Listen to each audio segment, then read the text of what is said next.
আসসালামু আলাইকুম রহমতুল্লাহ। M K জামান রচিত ইজিপিল হাসান বুকটির পক্ষ থেকে আপনাদের স্বাগত। আজকের ডিটেলের বিষয় সাজেশন উইথ সলিউশন।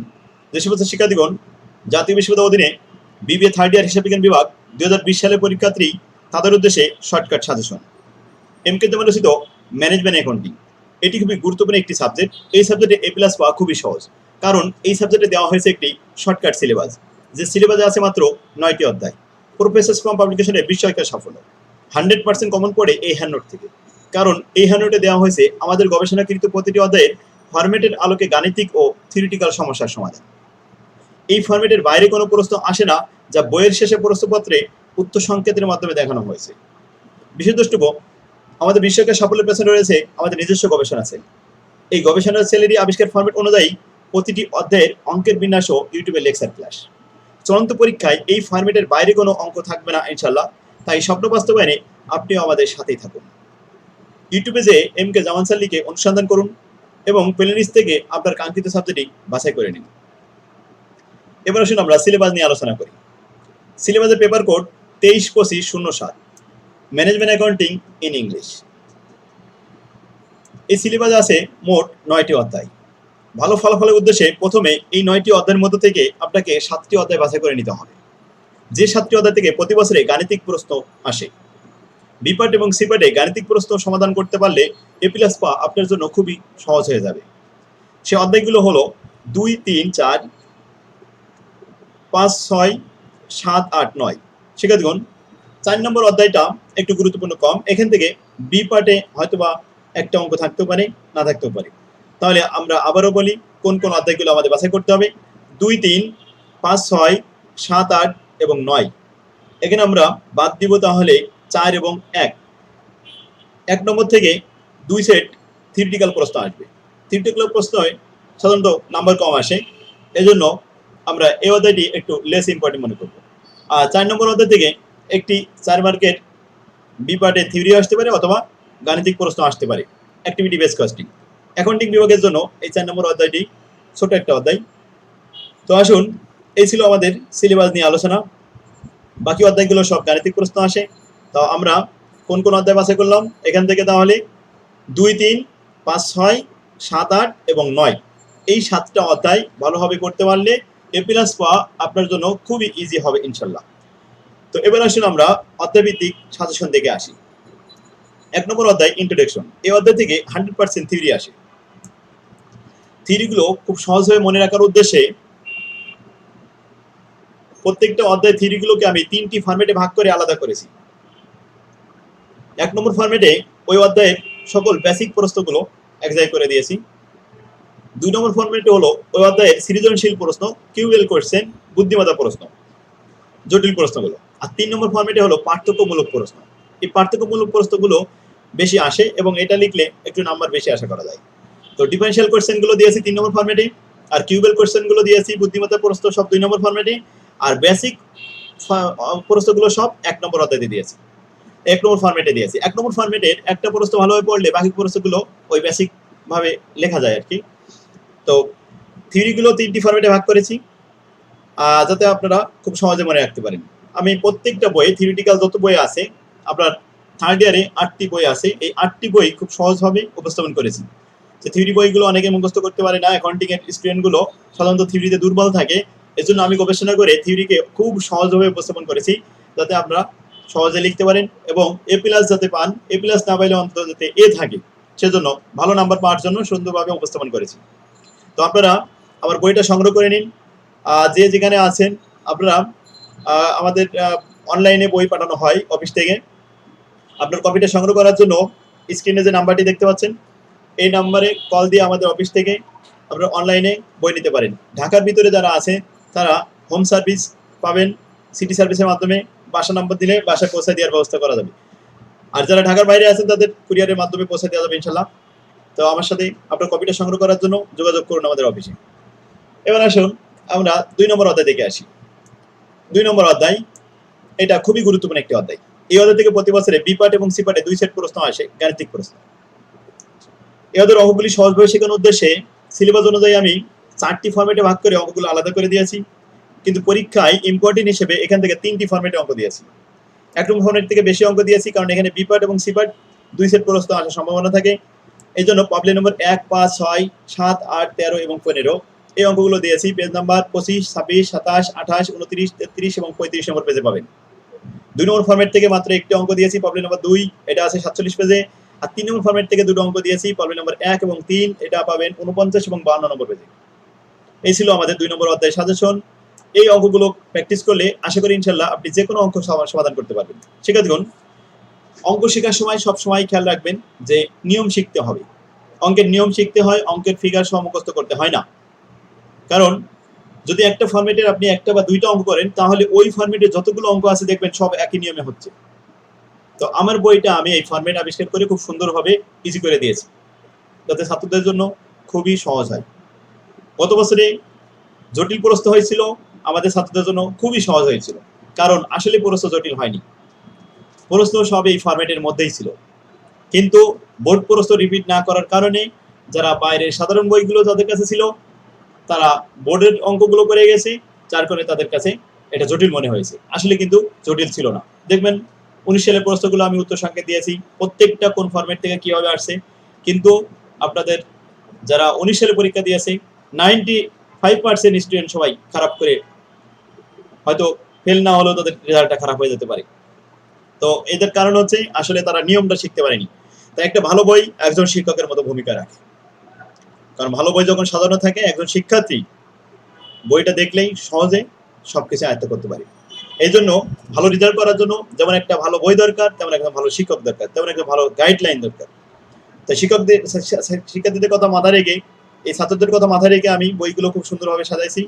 আপনারা যাদের কাছে আমার বই এখনো পৌঁছায়নি, আপনারা যোগাযোগ করে বইটা সংগ্রহ করার চেষ্টা করুন। তো আসুন, এই ছিল আমাদের 2 নম্বর অধ্যায়ের সাজেশন। এবার আসুন 3 নম্বর অধ্যায়। 3 নম্বর অধ্যায়টা খুবই গুরুত্বপূর্ণ। এই অধ্যায় থেকে প্রতি বছরেই প্রশ্ন আসে বি পার্ট এবং সি পার্টে, এবং বি পার্ট সি পার্টের প্রশ্নগুলো সমাধান করতে খুবই সহজ, ইজি হবে শেখানোর উদ্দেশ্যে আমার বইয়ে আমি 3টে ফরম্যাটে আলাদা করে অঙ্কগুলো আলাদা করে সুন্দরভাবে সাজিয়ে দিয়েছি। তো পরীক্ষার জন্য আমি এখানে ইম্পর্টেন্ট দিয়েছি 1 নম্বর ফরম্যাট থেকে প্র্যাকটিস করার জন্য একটু বেশি অঙ্ক দিয়েছি। বি পার্ট এবং সি পার্টে আসতে পারে এখান থেকে প্রবলেম 2, 3, 4, 8, 11, 12, 13 এই প্রবলেমগুলো আমার বইয়ের 69, 70, 73, 77 এবং 79 পেজে পাবেন। আর 2 নম্বর ফরম্যাটের অঙ্ক দিয়েছি মাত্র 3টা দিয়েছি, প্রবলেম নম্বর 3, 5 এবং 11 এগুলো পাবেন 91, 93 এবং 100 পেজে। এবার আসুন 3 নম্বর ফরম্যাট থেকে মাত্র একটা অঙ্ক দিয়েছি। এই অঙ্কটা মোস্ট ইম্পর্টেন্ট, আসলে হবো এটা কোনো চেঞ্জ হয় না।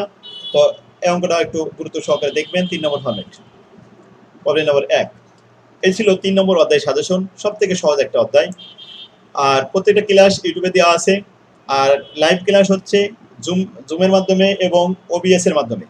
আপনারা যদি সরাসরি লাইভ ক্লাস পেইড কোর্সে ভর্তি হতে চান, ভর্তি চলছে, আপনারা ভর্তি হয়ে যান।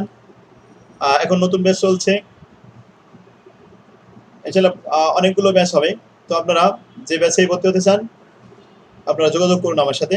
স্ক্রিনে যে নাম্বারটা দেখতে পাচ্ছেন, যে কোনো প্রয়োজনে এই নাম্বারে আমাকে ফোন দিয়ে জিজ্ঞাসা করতে পারেন। আসুন তাহলে আমরা 3 নম্বর অধ্যায় আলোচনা করলাম, এবার 4 নম্বর অধ্যায় চলে যাই।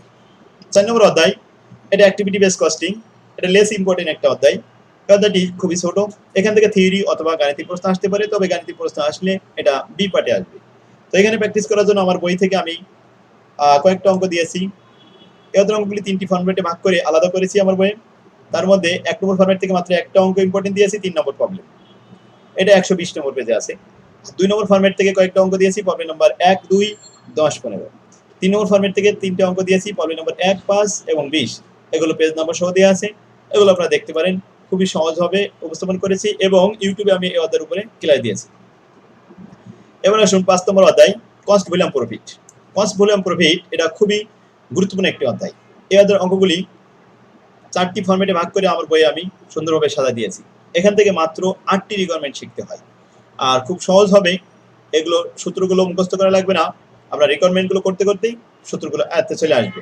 সহজভাবে উপস্থাপন করা আছে, আপনারা বইটা সংগ্রহ করে এগুলো প্র্যাকটিস করতে থাকুন। আশা করি ইনশাল্লাহ আপনার কাছে অনেক সহজ হবে।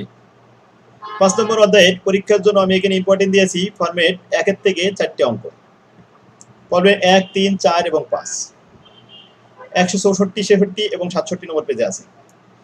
আর ফরম্যাট 2 থেকে দিয়েছি 3টা, এটা 2 নম্বর, 6 নম্বর এবং 7 নম্বর প্রবলেম 171, 74 পেজে এবং 74 পেজে পাবেন। আর 3 নম্বর ফরম্যাট থেকে দুটো অঙ্ক দিয়েছি 7 এবং 12, এটা পাবেন আমার বইয়ের 183 এবং 88 পেজে। 4 নম্বর ফরম্যাট থেকে মাত্র একটা অঙ্ক দিয়েছি, 191 পেজে আছে। এই ছিল আমাদের 5 নম্বর অধ্যায়ের সাজেশন। শিক্ষার্থীগণ, এই সাজেশনের অঙ্কগুলো একটু বেশি গুরুত্ব দিয়ে প্র্যাকটিস করবেন। আর সব থেকে সুবিধা হচ্ছে যে প্রত্যেকটা ফরম্যাট থেকে আমি অঙ্ক দিয়েছি, একটা ফরম্যাট থেকে একটা বা দুইটা অঙ্ক করলে ওই ফরম্যাটে যে কোনো অঙ্ক আপনি খুব সহজেই অ্যান্সার করতে পারবেন। যদি আপনার এই প্রশ্নের ভিতরে হুবহু প্রমাণ নাও আসে, ফিগার যদি চেঞ্জ করে, তারপরেও আপনি অ্যান্সার করতে পারবেন। কারণ আপনি যখন নিয়মটা জানতে পারবেন, তখন ওই নিয়মে যে কোনো ফিগারের অঙ্ক আপনার কাছে খুব ইজি হয়ে যাবে। তাই এই জন্য আপনারা আমার বইটা সংগ্রহ করুন, সরাসরি আমার সাথে যোগাযোগ করে নিন, অফিস থেকে নিলে সুলভ মূল্যে নিতে পারবেন। 6 নম্বর অধ্যায়ে চলে যান। 6 নম্বর অধ্যায় relevant cost for decision making. এটা খুবই সহজ একটা অধ্যায়। এই অধ্যায়ের অঙ্ক 7টা নিয়মের আছে সিলেবাসে। এই 7টা নিয়মের মধ্যে থেকে পরীক্ষার জন্য আমরা 5টা নিয়মের অঙ্ক করলে যথেষ্ট। লাস্টে 6 এবং 7 নম্বর ফরম্যাট এটা না করলেও চলবে। তো 5টা ফরম্যাটের অঙ্ক আমি এখানে ইম্পর্টেন্ট দিয়েছি। 1 নম্বর ফরম্যাট থেকে দিয়েছি 3টা অঙ্ক, প্রবলেম 2, 6 এবং 7, পেজ নাম্বার 202, 205, 206 তে আছে। 2 নম্বর ফরম্যাট দিয়েছি মাত্র 3টা অঙ্ক, 1, 4 এবং 5 নম্বর প্রবলেম, এগুলো পাবেন 207, 9 এবং 10 নম্বর পেজে। 3 নম্বর ফরম্যাট থেকে মাত্র একটা অঙ্ক দিয়েছি, প্রবলেম নম্বর 1, 212 নম্বর পেজে আছে। 4 নম্বর ফরম্যাট থেকে একটা অঙ্ক দিয়েছি, প্রবলেম নম্বর 1, 215 নম্বর পেজে আছে। 5 নম্বর ফরম্যাট থেকে দুইটি অঙ্ক দিয়েছি, প্রবলেম নম্বর 1 এবং 3, 216 এবং 219 নম্বর পেজে আছে। এই ছিল আমাদের 6 নম্বর অধ্যায়ের সাজেশন। শিক্ষার্থীগণ, এই অঙ্কগুলো প্র্যাকটিস করলে আশা করি ইনশাআল্লাহ প্রত্যেকটা অধ্যায়ের পুরো সবকিছু আপনার আয়ত্তে চলে আসবে। শিক্ষার্থীগণ, গাণিতিক সাবজেক্টগুলো যদি আপনি A+ পান, 5টা সাবজেক্টে আপনি যদি A+ পান, আর বাকি যে 4টা থাকে, সেই বাকি যে 3টা থাকে, সেই 3টা যদি আপনি A+ না পাইলে A পান, তাহলে ইনশাআল্লাহ আপনি কলেজ ফার্স্ট হতে পারবেন। আর কলেজ ফার্স্ট হলে আর একটু যদি ভালো করা যায়, তাহলে আপনি বোর্ড ফার্স্ট হতে পারবেন। সবসময় নিয়ত করতে হবে আপনাকে একটা ভালো রেজাল্ট করতে হবে। থার্ড ইয়ারে যদি একটা ভালো রেজাল্ট করা যায়, ফোর্থ ইয়ারে ভালো রেজাল্ট করা খুবই সহজ। কারণ ফোর্থ ইয়ারে আমার বইগুলো আমি সুন্দরভাবে উপস্থাপন করেছি। আর ফোর্থ ইয়ারে A+ পাওয়া এরকম 5টা ম্যাথ আছে, যেহেতু ওখানে ভালো রেজাল্ট করা সম্ভব। তাই এই মুহূর্তে যে টাইম আছে, এখনই আপনারা প্র্যাকটিস করা শুরু করুন। আর আমার সাথে আপনারা লাইভে ক্লাস করতে পারেন, অথবা ইউটিউবে আমি ক্লাস দিয়েছি, ইউটিউবে গুলো দেখতে পারেন। আমার বইটা সাথে রাখুন। আশা করি ইনশাআল্লাহ একটা ভালো প্রিপারেশনের জন্য MK জামান মেথডের বিকল্প আশা করি না অন্য কিছু আছে। সেটা দেখুন, MK জামানস মেথডের যতগুলো অপশন আছে, আপনারা সেই অপশনের হেল্পগুলো নিতে পারেন। তো যাই হোক, আলহামদুলিল্লাহ, আমরা 6 নম্বর অধ্যায় শেষ করলাম। এবার আসুন 7 নম্বর অধ্যায়। 7 নম্বর অধ্যায় ভাগ করা হয়েছে 4টি ভাগে ভাগ করা হয়েছে, 7-এর A, 7-এর B, 7-এর C। ও এখানে 3টে ভাগে দেওয়া হয়েছে অ্যাকাউন্টিং ডিপার্টমেন্টের জন্য, সিলেবাসে 7-এর D দেওয়া নেই। এখানে সেলস বাজেট, বিক্রয় বাজেট সম্পর্কে কয়েকটা অঙ্ক দিয়েছি। আর 7-এর B প্রোডাকশন বাজেট, এখান থেকে কয়েকটা অঙ্ক প্র্যাকটিস করতে দিয়েছি। 7-এর C ক্যাশ বাজেট, এটা ইম্পর্টেন্ট বেশি। ক্যাশ বাজেটের অঙ্কগুলি 3টি ফরম্যাটে ভাগ করে আমার বইয়ে আমি সুন্দরভাবে সাজা দিয়েছি। আর প্র্যাকটিস করার জন্য এখানে পরীক্ষার জন্য ইম্পর্টেন্ট দিয়েছি 2টা ফরম্যাট। ফরম্যাট 1-এর থেকে মাত্র একটা অঙ্ক দিয়েছি, বি পার্টে আসতে পারে। এটা 250 নম্বর পেজে পাবেন, প্রবলেম নম্বর 1। আর 2 নম্বর ফরম্যাট থেকে ইম্পর্টেন্ট অঙ্ক দিয়েছি, এগুলো প্র্যাকটিস করলে সি পার্টে এখানে পাবেন। প্রবলেম নম্বর 3, 8, 9, 13, 14 এবং 15, 254, 59, 60, 62, 63, 65 নম্বর পেজে পাবেন। আচ্ছা, এই ছিল আমাদের 7 নম্বর অধ্যায় শেষ। এবার আছে 8 নম্বর অধ্যায়, নমনীয় বাজেট, ফ্লেক্সিবল বাজেট। খুবই সহজ একটা অধ্যায়। এই অধ্যায়ের সিলেবাসে আমাদের মোট নিয়ম আছে 7টি নিয়মের অঙ্ক আমাদের দেওয়া হয়েছে। এই 7টি নিয়মের অঙ্ক শেষ করতে পারলে আশা করি ইনশাআল্লাহ যে কোনো অঙ্ক আপনি অ্যান্সার করতে পারবেন। তো 7টা ফরম্যাটের থেকে 7টা অঙ্ক করতে পারেন। আমি পরীক্ষার জন্য এখানে ইম্পর্টেন্ট হিসেবে কয়েকটা ফরম্যাট থেকে দিয়েছি, যেমন 1 নম্বর ফরম্যাট থেকে 2টো অঙ্ক দিয়েছি। তো এই দুইটা প্র্যাকটিস করলে ওই 1 নম্বর ফরম্যাটে যেগুলো অঙ্ক আছে সবগুলো আপনি অ্যান্সার করতে পারবেন। 2 এবং 3 নম্বর প্রবলেম দিয়েছি, 322 নম্বর এবং 323 নম্বর পেজে আছে। আর 2 নম্বর ফরম্যাট থেকে মাত্র একটা অঙ্ক দিয়েছি। তো একটা অঙ্ক প্রবলেম 4 করলে ওই 2 নম্বর ফরম্যাটে যতগুলো অঙ্ক আছে সবকটা পাবেন। 3 নম্বর ফরম্যাট থেকে একটা অঙ্ক দিয়েছি, 1 নম্বর প্রবলেম, পেজ নম্বর 330। এই অঙ্কটা করলে 3 নম্বর ফরম্যাটে যতগুলো অঙ্ক আছে সবকটা অ্যান্সার করতে পারবেন। 4 নম্বর ফরম্যাট থেকে একটা অঙ্ক দিয়েছি, প্রবলেম নম্বর 4, এটা পেজ নম্বর 337। এটা করলে 4 নম্বর ফরম্যাটে সকল অঙ্ক আপনি পারবেন। এবার আসুন 5 নম্বর ফরম্যাট। এখান থেকে মাত্র 2টো অঙ্ক দিয়েছি, 2 এবং 4। তো এই 2টা অঙ্ক করলে ওই ফরম্যাটে সকল অঙ্ক অ্যান্সার করতে পারবেন। তাই যে কোনো ফিগারের অঙ্ক দিলে আপনি পাসবল ফরম্যাটের অঙ্ক ওই নিয়মের অঙ্ক সব পারবেন। তো সেক্ষেত্রে এই নিয়মগুলো একটু প্র্যাকটিস করতে হবে। প্র্যাকটিস করলে আপনি অঙ্ক সিআরা দেখলে চিনতে পারবেন, যে কোনো মতে আপনি সহজে অ্যান্সার করতে পারবেন। আর 6 নম্বর ফরম্যাট থেকে আমি দিইনি, এখানে 7 নম্বর ফরম্যাট থেকে দিয়েছি। 7 নম্বর ফরম্যাট থেকে একটা অঙ্ক দিয়েছি, প্রবলেম নাম্বার 2। এই ছিল আমাদের সাজেশন 8 নম্বর অধ্যায়। এবার 9 নম্বর অধ্যায় চলে যাই। স্ট্যান্ডার্ড কস্টিং খুবই গুরুত্বপূর্ণ, এটা ইম্পর্টেন্ট চ্যাপ্টার। এই অধ্যায়ের অঙ্কগুলি 4টি ফরম্যাটে ভাগ করে আমি অঙ্কগুলো আলাদা করে দিয়েছি, আর 3টি ফরম্যাটে ভাগ করে থিওরিগুলো আলাদা করে দিয়েছি। তো আসুন অঙ্ক প্র্যাকটিস করার জন্য আমি এখানে দিয়েছি 1 নম্বর ফরম্যাট থেকে বেশি, 2 নম্বর ফরম্যাট থেকে মাত্র একটা অঙ্ক দিয়েছি প্রবলেম 4, আর 4 নম্বর ফরম্যাট থেকে একটা অঙ্ক দিয়েছি। আর বাকি সব অঙ্কগুলো দিয়েছি 1 নম্বর ফরম্যাট থেকে। 1 নম্বর ফরম্যাটে অঙ্ক 3, 5, 9, 10, 15, 16, 17 এবং 18 এই উদাহরণগুলো পেজ নাম্বার আছে 356, 59, 62, 63, 368, 369 এবং 370 নম্বর পেজে। অঙ্কগুলো করলে আশা করি ইনশাআল্লাহ এদের সকল অঙ্ক আপনি সলভ করতে পারবেন। তো এই ছিল আমাদের 9টি অধ্যায়ের সাজেশন। শিক্ষার্থীগণ, বিগত পরীক্ষায় যে সমস্ত প্রশ্নগুলো এসেছে সে সমস্ত প্রশ্নগুলো এক নজরে আমাদের তালি আকারে দেখা খুবই জরুরি। তো টালিটা আমি বইয়ের শেষে দিয়েছি, প্রশ্নের শেষে। তো এটা আমরা এক নজরে একটু দেখে আসি। দেখুন, আগে আমরা প্রশ্নগুলো বোর্ড প্রশ্নগুলো দেখি, তারপরে আমি টালিটা দেখাবো। তো আসুন, এখানে জাতীয় বিশ্ববিদ্যালয়ে 12 সাল থেকে 2019 সাল পর্যন্ত পরীক্ষা হয়েছে। প্রত্যেকটা প্রশ্ন সলভ করে দিয়েছি। এ পার্টের গুলো সব সাথে সাথে এখানে সলভ করে দেওয়া আছে, আর বি পার্টের গুলো, বি পার্ট বা সি পার্ট, এগুলো উত্তর সংকেত দেওয়া আছে। যেমন 2 নম্বরে এই অঙ্কটি এসেছে আমাদের বইয়ে 2 নম্বর চ্যাপ্টার ফরম্যাট 1 প্রবলেম নম্বর 6 পেজ নাম্বার 87 আছে। আচ্ছা, 3 নম্বরের অঙ্কটি এসেছে আমাদের বইয়ে 3 নম্বর অধ্যায় 1 নম্বর ফরম্যাট প্রবলেম নম্বর 19 পেজ নাম্বার 85। 4 নম্বরে থিওরি এসেছে, 5 নম্বরের অঙ্ক এসেছে আমাদের বইয়ে 7 নম্বর অধ্যায় সাথে C format 1 problem 3 page number 251। আর 6 নম্বরের অঙ্কটি এসেছে আমাদের বইয়ে সাথে ডি ফরম্যাট 1 প্রবলেম নম্বর 16 পেজ নাম্বার 292। এরপরে 7, 8, 9 এই 3টি থিওরি এসেছে, এগুলো থিওরি সব উত্তর সংকেতগুলো দিয়েছি। আর 10 নম্বরে এই সি পার্টের যে অঙ্কটা, এটা আমাদের বইয়ের 8 নম্বর অধ্যায় ফরম্যাট 3 প্রবলেম 4 এবং পেজ নাম্বার 333। এরপরে আসুন 11 নম্বরে যে অঙ্কটি এসেছে আমাদের বইয়ে 3 নম্বর অধ্যায় 2 নম্বর ফরম্যাট প্রবলেম নম্বর 5 পেজ নাম্বার 93।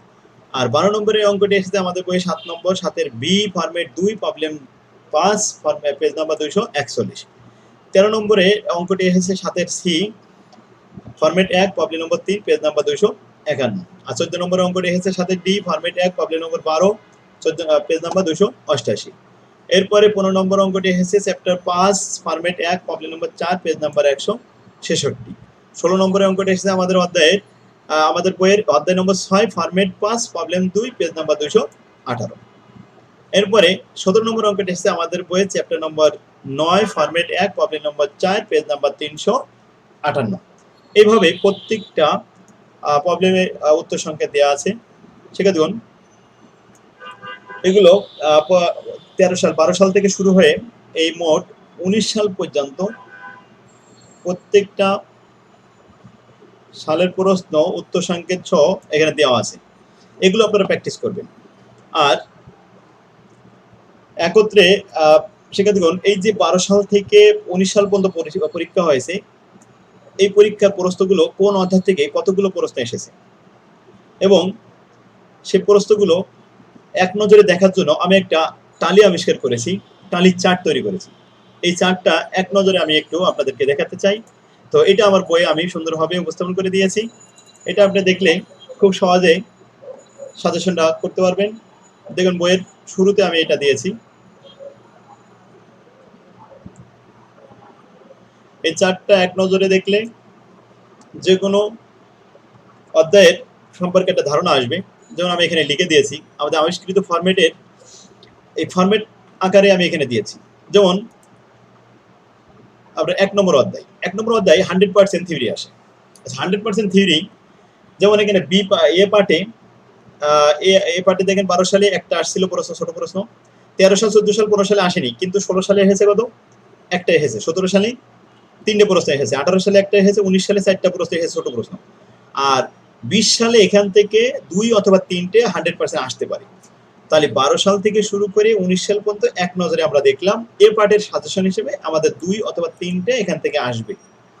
আচ্ছা, বি পার্টে 12 সালে 2টা কোশ্চেন এসেছিল, 4 নম্বর কোশ্চেন এবং 7 নম্বর কোশ্চেন। এটা থিওরি কোশ্চেন।